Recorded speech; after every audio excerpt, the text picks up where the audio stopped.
नमस्कार, आप देख रहे हैं डीएनपी इंडिया, हर खबर भरोसे के साथ। मेरा नाम है स्नेहा तिवारी।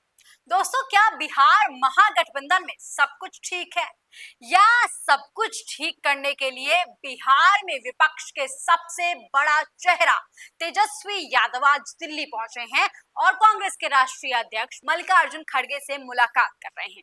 लेकिन इस बैठक में काफी महत्वपूर्ण बातें हो सकती हैं। साथ ही लोग अब सवाल कर रहे हैं कि क्या बिहार महागठबंधन में सब कुछ ठीक है, या सब कुछ ठीक करने की कवायदे तेज हो चुकी हैं। चलिए इस खबर को समझने की कोशिश करते हैं। सबसे पहले जान लेते हैं कि आखिर बिहार में फिलहाल माहौल क्या है। बिहार में सियासी पारा चढ़ा हुआ है। अक्टूबर नवंबर के बीच चुनाव हो सकते हैं और ऐसे में जो तमाम पार्टियां हैं उन्होंने अपनी अपनी तैयारियां तेज कर दी हैं।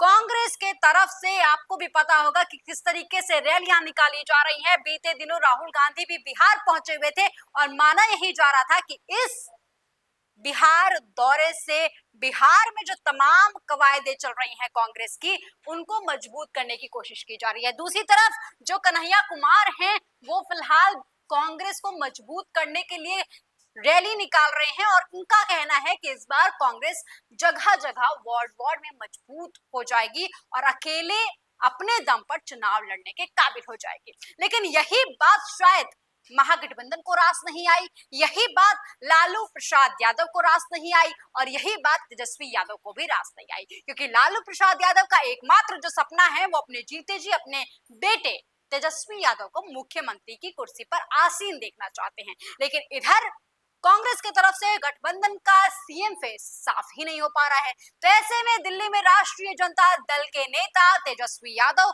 और कांग्रेस अध्यक्ष मल्लिकार्जुन खड़गे की मुलाकात आखिर क्या रंग लेकर आने वाली है। सवाल यह है कि क्या इस मुलाकात से महागठबंधन में चल रही तनातनी को सुलझाया जा सकता है, क्या सब कुछ ठीक किया जा सकता है, या फिर कुछ जरूरी मुद्दों पर आज सहमति बन जाएगी। जब 2025 के विधानसभा चुनाव नजदीक आ रहे हैं तो ऐसे में जो तमाम राजनीतिक पार्टी हैं उनका इस वक्त एक ही लक्ष्य है कि किसी भी तरीके से बिहार की मुख्यमंत्री की कुर्सी तक पहुंच पाना। ऐसे में ये मुलाकात आखिर क्या रंग लेकर आने वाली है, समझते हैं।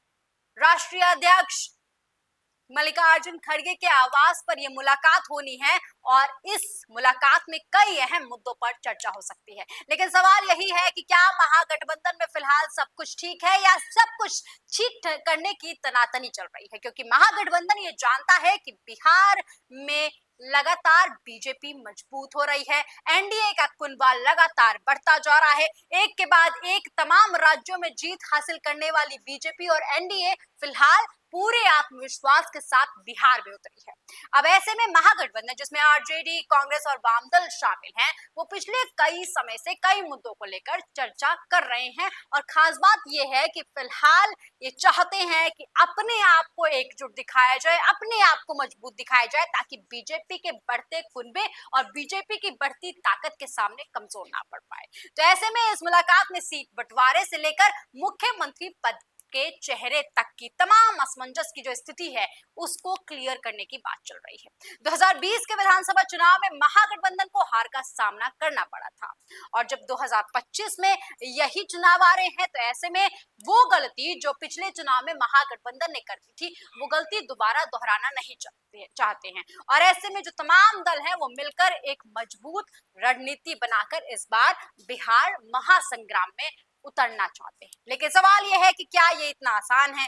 सबसे पहला और सबसे अहम मुद्दा जो इस मीटिंग में चर्चा हो सकता है वो है सीट बंटवारे का, क्योंकि बिहार विधानसभा में कुल 243 सीटें हैं और महागठबंधन के सामने चुनौती ये है कि इन सीटों का बंटवारा इस तरह से हो कि सभी सहयोगी दल को संतुष्ट भी किया जा सके और साथ ही साथ सभी जो दल हैं वो अपनी अपनी जीत से जो जादुई आंकड़ा है बिहार में वो हासिल कर पाए। 2020 की अगर मैं बात करूं तो आरजेडी ने 144 सीटों पर चुनाव लड़ा था, कांग्रेस ने 70 सीटों पर चुनाव लड़ा था और वाम दलों ने बाकी सीटों पर चुनाव लड़ा था। लेकिन उस समय कांग्रेस की जो स्ट्राइक रेट थी वो मात्र 27% की थी, जिसके बाद से आरजेडी ने कांग्रेस पर कम सीटों पर लड़ने का दबाव भी बनाया था और ये चीज हमने लोकसभा में भी देख ली है।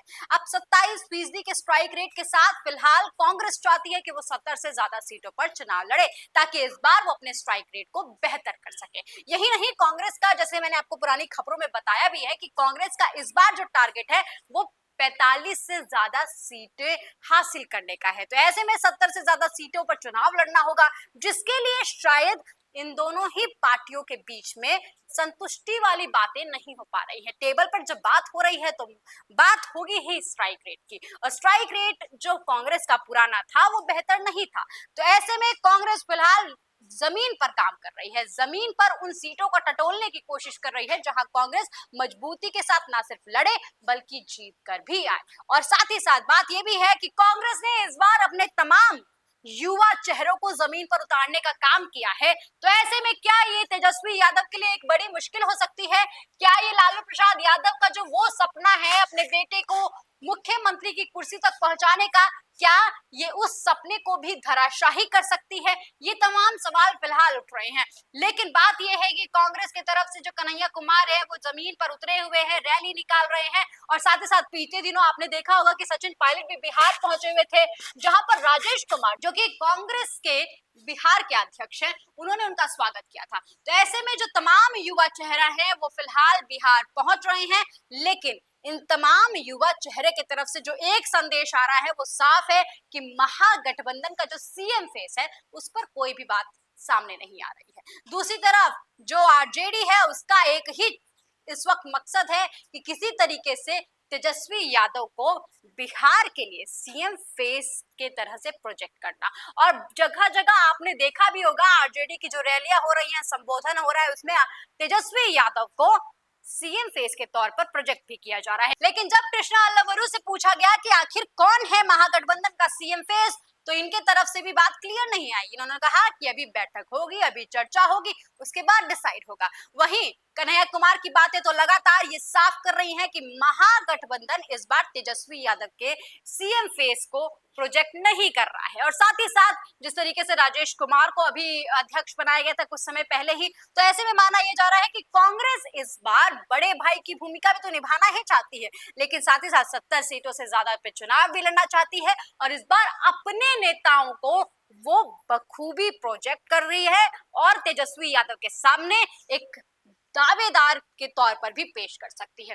दूसरी बात यह है कि मुलाकात में तेजस्वी यादव और मल्लिकार्जुन खड़गे इस बात पर भी गहन चर्चा कर सकते हैं कि आखिर किसको कितनी सीटें मिलेंगी, सीएम फेस के साथ साथ कितनी सीटों पर चुनाव लड़ा जाएगा। ये एक अहम मुद्दा हो सकता है, क्योंकि आरजेडी चाहता है कि उसे सबसे ज्यादा सीटें मिले, क्योंकि उसका स्ट्राइक रेट बेहतर है, क्योंकि उसने पिछले विधानसभा चुनाव में अपने आप को दिखाया भी है। और तेजस्वी यादव को बिहार में महागठबंधन का सबसे बड़ा चेहरा भी माना जाता है। वहीं कांग्रेस जो है वो अपनी स्थिति को मजबूत करने के लिए ज्यादा से ज्यादा सीटें हासिल करना चाहती है, लेकिन सवाल यह है कि क्या दोनों दल इस मुद्दे पर सहमति बना पाएंगे? अगर नहीं बना पाएंगे तो क्या महागठबंधन में दरार और गहरी हो सकती है? दूसरा बड़ा मुद्दा यह है कि मुख्यमंत्री पद का चेहरा जो है उसको लेकर भी सामने आना पड़ेगा।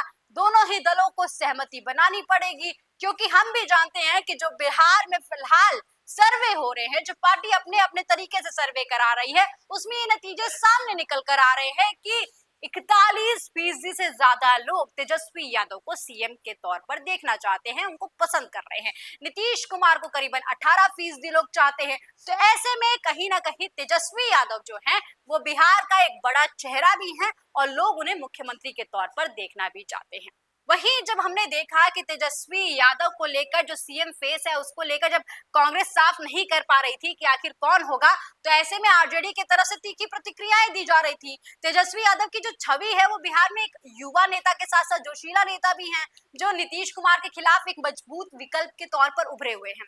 लेकिन कांग्रेस का मानना है कि अगर महागठबंधन जीतता है तो उसे भी सीएम पद पर दावेदारी करने का मौका मिलेगा। आज की मुलाकात में इन मुद्दों पर खुलकर बातचीत होगी। साथ ही मल्लिकार्जुन खड़गे जो कांग्रेस के सबसे वरिष्ठ नेताओं में गिने जाते हैं, इस मामले में क्या रुख अपनाते हैं ये देखना दिलचस्प होगा। लेकिन साथ ही साथ सवाल ये है कि क्या बिहार में महागठबंधन की रणनीति एनडीए के लिए, एनडीए को हराने के लिए सफल हो पाएगी? क्योंकि एनडीए जो लगातार एक के बाद एक राज्यों में अपनी अपनी जीत हासिल करने के बाद पूरे आत्मविश्वास के साथ बिहार पहुंचा हुआ है।